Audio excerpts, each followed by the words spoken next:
He looks suspicious. That's enough reason. The barked order sliced through the calm of Charles Street like a siren. Two white police officers, hands resting on their holsters, blocked the sidewalk in front of a man in a gray hoodie, dark jeans, and scuffed sneakers. You couldn't see his face clearly beneath the hood's shadow.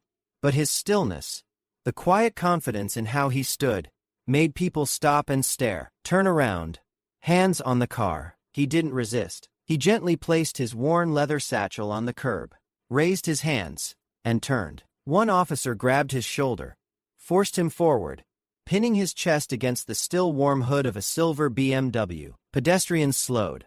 A woman stopped her stroller and hit record on her phone. A child whispered, "Mom, is he a criminal?" No one answered. Just the snap of handcuffs, the static buzz of a police radio, and the breath of a city too used to this scene to react anymore. Name, the officer demanded, not bothering to look the man in the eye. "Left coat pocket," the man replied, his voice low and steady. The officer reached in, pulled out a black wallet, flipped it open, then frowned at a metal card etched in gold. It wasn't a driver's license. It wasn't a credit card. Before he could read more, the officer scoffed, stuffed it back inside, like garbage, and waved his partner forward. "Take him." The crowd parted like a tide. Someone muttered, "Probably stole the car." Another snorted, "Nice ride for a hoodie." No one noticed the symbol stitched on the heel of his sneakers, a custom logo known only to Boston's upper investment circles. The phone in his pocket didn't ring, didn't buzz, but within moments, it would trigger a chain reaction that would shake the entire precinct. But no one on that block knew the man they were humiliating was the one who signed their paychecks. His name was Darius Cole, and he wasn't supposed to be here. Not in a gray hoodie, not carrying a beat-up satchel that looked like it belonged to a college student, not a corporate titan, not walking alone through downtown without a security detail or a chauffeur waiting nearby. That's not how billionaires move in public, but that's exactly why he dressed this way. Because power, when it's real, doesn't need to scream. Darius was 38, born in the Tremfait district of New Orleans, one of those zip codes where kids learn the sound of sirens before they learn how to spell their names. His mother worked 2 jobs. His father was gone before he hit 5. At 14, he was shoved face down on the sidewalk by a cop who mistook him for someone else. At 19, he built a coded prototype for secure body cam footage storage in his college dorm. By 25, he'd sold that tech to 5 major cities. Now he ran CoreSafe Initiative, a multi-billion-dollar firm that designed, funded, and enforced reform programs across 47 state police departments. Irony wasn't lost on him. The same systems that once treated him like a threat now lived or died based on his signature. And still, it never changed how they looked at him. The hoodie wasn't an accident. Neither were the sneakers, or the fact he walked instead of rode. Today was a stress test for the very department his company was due to renew a $0.48 million contract with next week. He wanted to see how they'd treat a black man with no visible wealth, no entourage, and no reason to be feared, except the color of his skin. And they failed that test. Instantly. Now, face down against a car that wasn't stolen, hands cuffed behind his back, Darius closed his eyes and let the heat of the metal seep through his chest. He remembered being 14, the officer's knee on his neck, the way the crowd walked by like he was invisible. That day changed him. This one would change the system. He wasn't angry. Not yet. He was listening, counting breaths, feeling the weight of generational injustice press against his spine again. Decades later, like time hadn't moved. And deep inside, something old stirred. Not rage, but purpose. And after years of building an empire in silence, the past had come knocking again, in a uniform and a badge. "Where'd you get the car?" one officer sneered, patting Darius down with unnecessary force. "Don't think I've seen a hoodie driving a BMW before." The other chuckled, tightening the cuffs. "Bet the key's still warm from the real owner's hands." Darius didn't flinch. He didn't answer. There was nothing he could say that would matter. Not when judgment had already been passed. A passing couple paused, watching from behind oversized sunglasses. The woman raised her phone, angling it just right to capture the scene. Her boyfriend whispered, "Don't get involved." She hit record anyway. "Hey," a delivery driver shouted from across the street. "He didn't do nothing, man.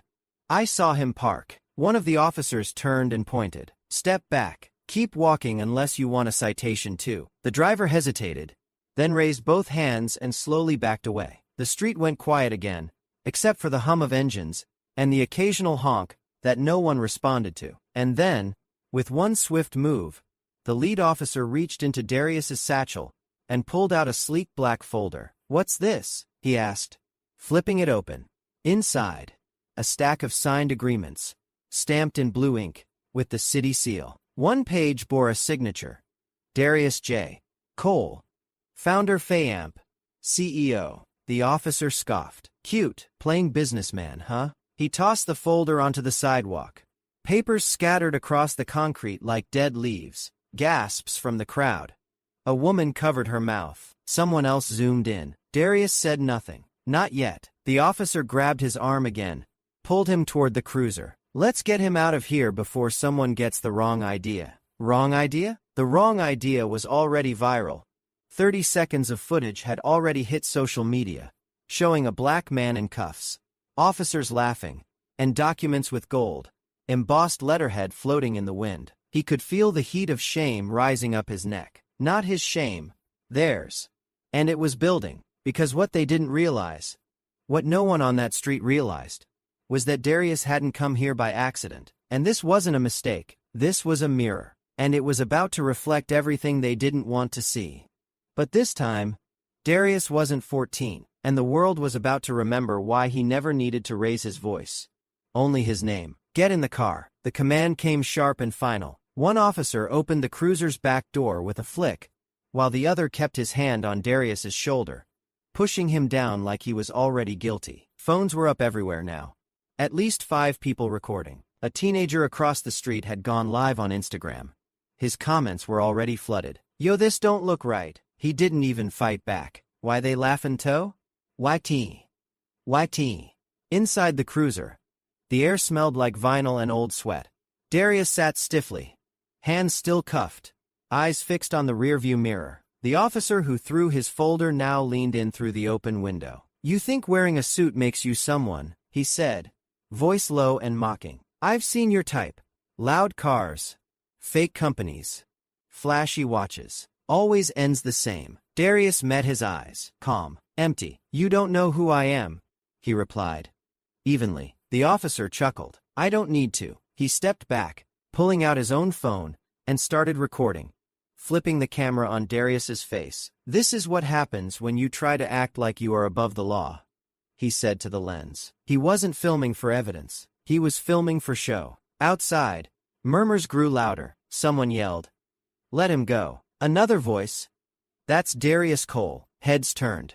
A woman in business attire pushed through the crowd, holding up her phone. "This man funds half your department," she snapped. "Do you even know who you just cuffed?" The officer with the camera paused, hand dropping slightly. "What did you say?" She didn't back down. "His name is Darius Cole, founder of CoreSafe. Check your own damn payroll." Silence. The tension broke like glass under pressure. One of the officers blinked. The other looked suddenly less confident. The crowd moved closer. Darius still hadn't moved, still hadn't raised his voice, but his name had, and the air shifted. In the cruiser, he took a slow breath. Not relief, calculation. They were still in control. For now. But control is a fragile thing. And no one controls a man who built the system from scratch. Because right then, someone in the crowd wasn't just filming. They were dialing a number. One that didn't ring long before power started to move. The call came before the crowd even realized who made it. It wasn't loud, it wasn't theatrical, but the person on the other end picked up instantly. "Go," said the voice.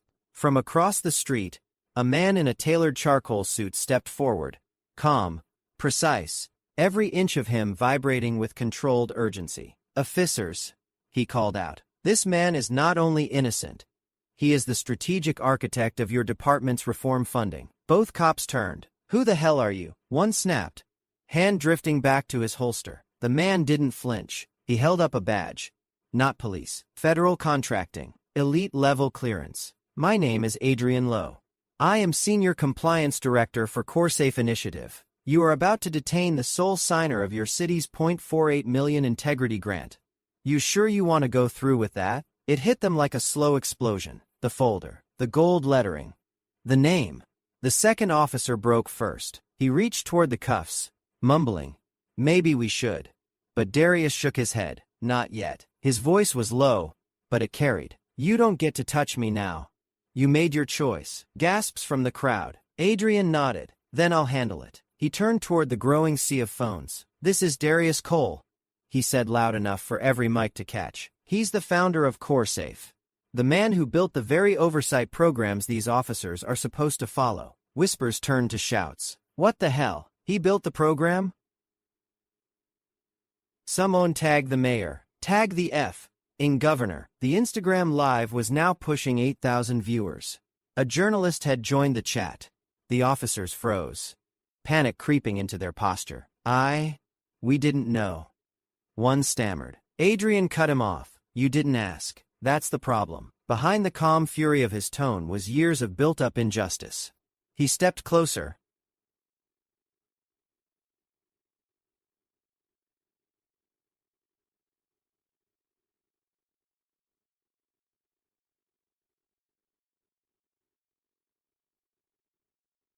"Sir, would you like me to escalate?" Darius looked up, straightened his back, and finally let his voice cut through the noise. "Level red," he said. "2 words, that's all." Adrian didn't even blink. Understood. And in that moment, the real power shift began, because just as the officers tried to recover, one of them made a fatal mistake.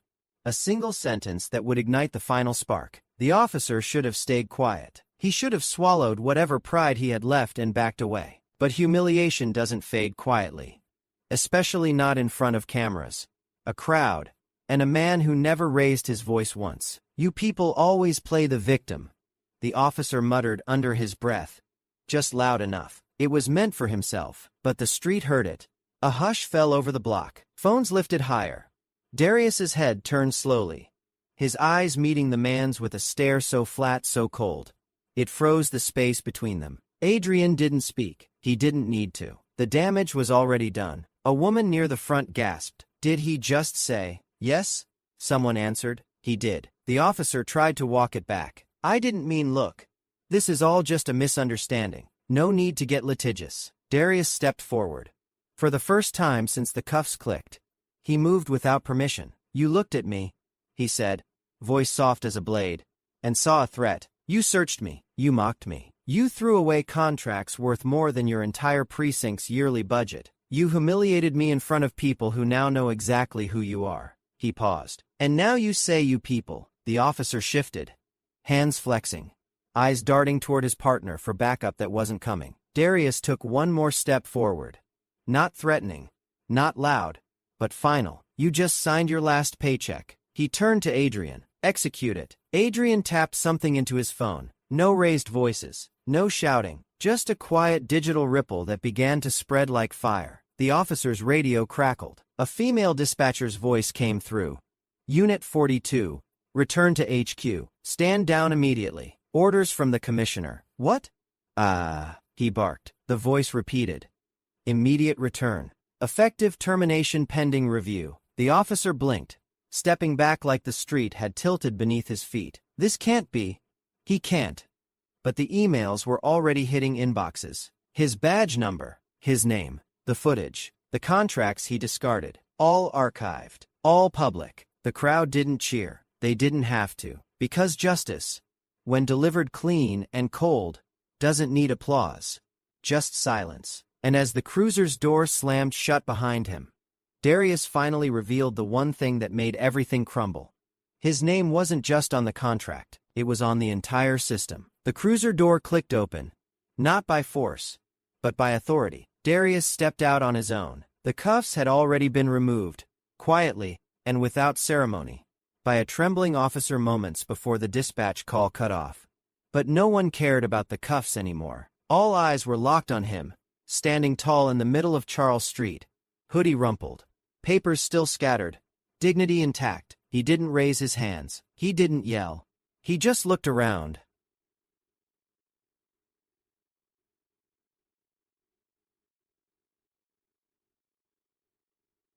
slowly like a conductor waiting for silence before the music began. Then he spoke. "My name is Darius Cole." The crowd leaned in. "I am the founder and CEO of CoreSafe Initiative, the firm responsible for funding, structuring, and overseeing every police reform program in this city." He let that sit. A few phones lowered.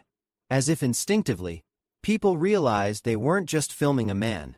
They were witnessing a shift. "I don't make arrests. I don't wear a badge," he continued. "But I sign the contracts that determine whether this department gets funded, whether it grows, or whether it collapses." He bent down, calmly collecting the scattered papers, one by one. No rush, just precision. Each page he picked up bore the official seal, the watermark, and his own signature at the bottom. He held them out to Adrian, who stepped forward without a word and took them, placing them carefully back into the folder, as if restoring a crown to its case. A teenager in the front whispered, "That's him. That's really him." Darius glanced toward the officers who had detained him. They were still frozen, still hoping this was a nightmare that would somehow rewind. "I came here today as a citizen," he said. "I wore what I used to wear when I got stopped for no reason, just to see if anything had changed." He gave a small, bitter smile. "It hasn't." But his tone didn't rise. If anything, it cooled. "And now you all know what happens when someone builds a system to fix a broken one, and still gets profiled inside it." His words weren't just for the street, they were for the city, for the nation, and for every system that thought it could stay the same forever. And just as the crowd began to process what they'd seen, a second wave of calls lit up across the city, because the man they tried to erase just activated everything he built. The ripple started with a phone call, then another, then 20. Across the city, across departments, across channels, phones buzzed, screens flashed, and meetings stopped mid-sentence, because the man on Charles Street had spoken. And when Darius Cole spoke, infrastructure listened. At CoreSafe's downtown HQ, a sleek touchscreen dashboard flickered as level red protocols activated. Departments across 47 states were now flagging the incident.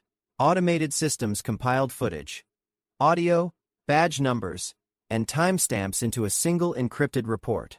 Within minutes, emails hit inboxes labeled "Priority Override Fay Incident, number DC 88147 Fay Full Review Initiated." Meanwhile, in the mayor's office, he did what? The mayor shot up from her desk. The chief of staff held out a phone. He activated Red. On his own name. Her face drained. "Get the commissioner. Now." At the police department, the internal affairs unit was already 2 steps ahead. "He activated the zero-hour clause," said one analyst, scanning the clause Darius himself had authored. "We're talking immediate suspension powers, departmental audit, top-down management overhaul." A lawyer in the back paled. "He owns the audit firm. He owns the training vendor. He is the compliance board." Back on Charles Street, Adrian leaned closer to Darius. "Sir," he said, "Governor's team is online too. CNN's requesting comment. The Times already pulled your 2018 quote about systems collapsing under their own bias. It's trending again." Darius didn't even blink. He turned to the officers still standing there, now looking less like enforcers and more like artifacts from a crumbling structure. "Your names," he said, "will be on page 1 of every bias training slide starting tomorrow." The older officer opened his mouth. Darius raised a hand. "Don't," Adrian added. "Your station's budget was up for renewal next week. Not anymore." Click. Another email sent. Another contract gone. No shouting, no threats, just precision decimation. The way only someone who built the system from scratch could dismantle it. And while the city reeled from the aftershocks, the machine Darius created was just getting warmed up. Because now, it wasn't about him anymore. It was about legacy. By the time the precinct's command center processed the override, CoreSafe's digital forensics unit had already pulled bodycam footage, including several clips that mysteriously went missing in previous complaints. They were restored, annotated, time-stamped, then uploaded. Every infraction, every racial slur captured, every silence that followed, and it didn't stop there. In a sleek operations hub 5 blocks away, Carla Nguyen, CoreSafe's VP of Legal Strategy, adjusted her earpiece and opened the case file. "Dispatch Unit 3, she ordered calmly. "Terminate all access for Officers Renner and Doyle." Block their credentials across state systems. Activate parallel audit on badge usage for the past 18 months. Her team moved like clockwork. Firewalls shifted, permissions revoked, passwords reset. By the time Renner reached for his tablet back at the cruiser, it buzzed once, then locked him out completely. Access denied. The digital silence that followed was deafening. At the same moment, CoreSafe's media division released a 5-line statement to national outlets. An incident occurred today involving Mr. Darius Cole, our CEO and founder. The nature of the response highlights the systemic failures we were built to confront. Full audits have been initiated. Contracts have been terminated. Reform doesn't wait. Neither do we. Social media erupted. Number CoreSafe trended within 11 minutes. Clips from the livestream had already been remixed, captioned, subtitled, and memed. One post read, "He didn't fight. He didn't scream. He just shut them down." 3M likes. Another, "That wasn't revenge. That was reform in real time." Shared by 3 city council members and 1 presidential candidate. And still, Darius remained where it all began, standing quietly, letting the system he built speak in code, contracts, and consequences. Adrian leaned in again. Internal Affairs is asking if you want to make the dismissals public now or wait for due process. Darius didn't hesitate. Now, in front of every camera here, because punishment wasn't enough. Not for him. Not this time. What he wanted was redesign. "I want the press closer," Darius said. Within seconds, the crowd parted as reporters edged in. Mics raised. Lenses zooming. He didn't need a podium. The street was his stage. "The problem," he began, "isn't just 2 officers with fragile egos and body cams they forgot were recording. It's the system that trained them, or worse, protected them." He looked directly into a camera, not flinching. Effective immediately. CoreSafe is pulling compliance approval from all departments that fail our updated bias index. He held up a slim tablet Adrian handed him. On screen, a dashboard displaying every precinct CoreSafe oversaw, color-coded by violation history. The city they stood in, bright red. "From this point forward," Darius said, voice low but resonant, "any department seeking CoreSafe's funding must adhere to 4 new policies." He raised a hand, counting off each finger. 1. Every officer's body cam data is now externally audited, in real time. No more technical errors. 2. Complaint resolution must include third-party civilian review boards with rotational leadership. Murmurs rippled through the crowd. 3. Annual bonuses for department leadership will now be tied to drops in discrimination reports, not arrest quotas. Somewhere in the background, someone gasped, and then he said the 4th. 4. All existing training programs are scrapped, replaced with one written by the very communities they patrol. Silence, not the shocked kind, the stunned, reshaping kind. He finished. Power doesn't change systems, policy does. And from today forward, so will we. Behind him, Carla transmitted the final reform protocol to every city with an active CoreSafe contract. Adrian sent the board-wide update to 200-plus executives across 9 sectors. It was done, not suggested, not requested, implemented, live. But behind every policy was a reason, and behind every reason, a wound. Darius had one more thing left to say. Not to the system, but to the people. Darius took a breath. The policies were set, the system was moving, but this part, this moment, wasn't for the cameras. It was for the boy he used to be. For anyone watching this, he said, voice quieter now, especially the ones who look like me.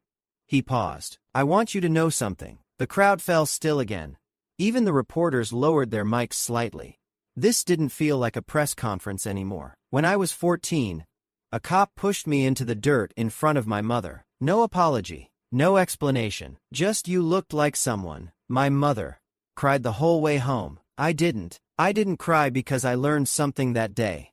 Silence doesn't protect you. He looked up. It doesn't matter how much money you make, how many companies you build, how many lives you change. If you look like me, wear what I wore today, and stand in the wrong place for 5 seconds too long, someone will still ask if you belong. He let that sink in. But here is what I want you to take with you.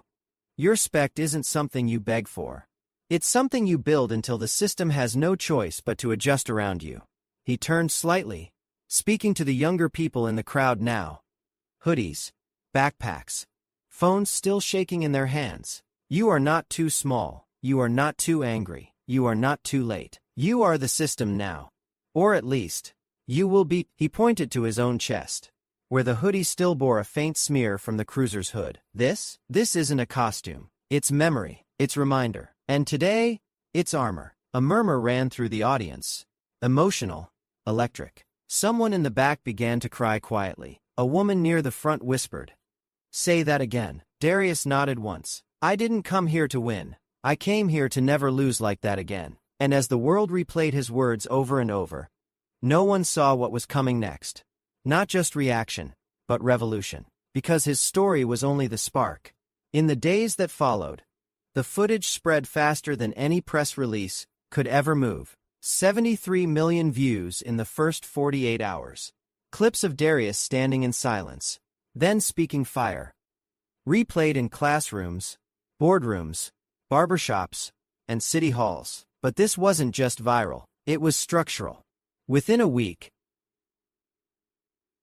3 other cities voluntarily requested CoreSafe audits on their police departments. 7 mayors asked for consultations. A Midwest city council passed a coal clause, requiring written training materials for local law enforcement. Harvard Law invited Darius to guest lecture. TED reached out for a global talk. And the United Nations? They didn't just ask for a comment. They asked for a blueprint. Back in his office, Darius stood at the same window he always did. Hands in his pockets. Hoodie clean this time, but still the same man underneath. Adrian entered quietly. "Sir," he said, "you've got 5 cities on hold. All want implementation timelines." Darius nodded slowly. "Tell them we're not scaling. We're reshaping." Carla chimed in from the corner. "Also CBS wants you on primetime." He turned around. "No interviews." They paused. He clarified. "Not me. Find a kid who saw it live. One of the teenagers. Give them the mic." "Sir, this was never about me." In the months that followed, the CoreSafe shift became required reading in graduate policy programs. The phrase, "level red," entered political discourse, and schools across the country launched youth-led reform simulations based on what happened that day on Charles Street. And that street? The city renamed it Cole Avenue, not for the man who shut it all down, but for the idea he sparked. One built on silence broken, system rewritten, and justice, not as a dream, but as design.